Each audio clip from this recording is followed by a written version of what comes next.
Praise the lord. పిల్లరా, ఈ యొక్క ఉదయకాల సమయంలో దేవుని వాక్యాన్ని చదువుకుందాం.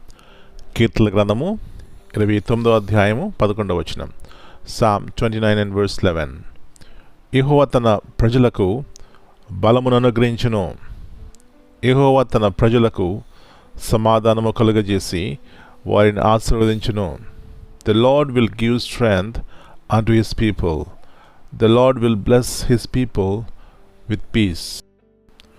యేసు ప్రభువారి అతి శ్రేష్టమైన నామంలో పిల్లరా మీ అందరికీ శుభములు తెలియజేస్తున్నాను. మరి నూతన దినాన్ని దేవుడు మనకిచ్చినారు. దాన్ని బట్టి పిల్లరా దేవునికి కృతజ్ఞత ఆశలు చెల్లించుకుందాం. ఇక్కడ చాలా చక్కని మాటలు మనం వింటున్నాం.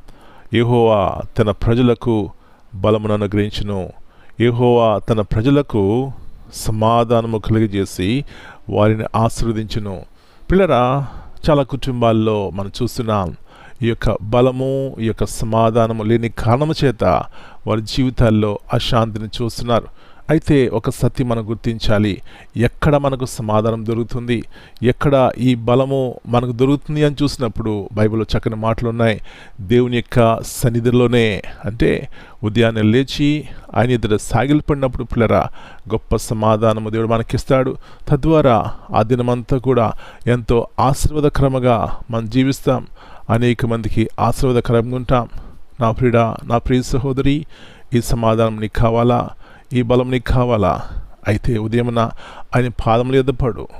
దేవుడు గొప్ప సమాధానంతో మనల్ని, మన కుటుంబాలు నింపుతారు. అలాంటి కృప ఈ ఉదయకాల సమయంలో మనందరికీ దేవుడు దయచేయనుగాక. ప్రార్థన చేసుకుందాం. జీవముగల దేవా, పరిశుద్ధమైన తండ్రి, మరి నూతన ఉదయకాల సమయాన్ని బట్టి మీకు వందనాలు చెల్లిస్తున్నాం. మరి నూతన దినాన్ని మీరు మాకు ఇచ్చినారు. అందును బట్టి మీకు వందనాలు. మా జ్ఞాపకం చేస్తున్నారు ప్రభా. మీ సన్నిధానంలోనే బలమున్నది. మీరే మాకు సమాధానం అనుగ్రహించి దేవుడు ఉన్నారు.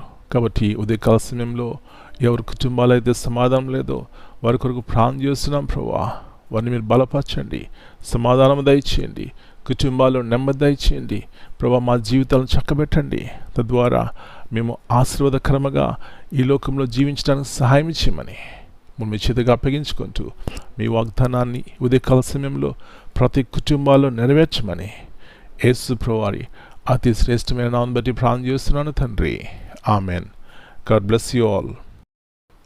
My dear brothers and sisters, greetings in the precious name of our Lord and Savior Jesus Christ. And this morning we read from Psalm 29 and verse 11. The Lord will give strength unto his people. The Lord will bless his people with peace.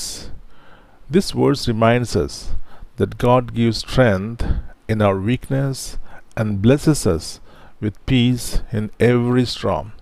He is our power and our calm. Amen.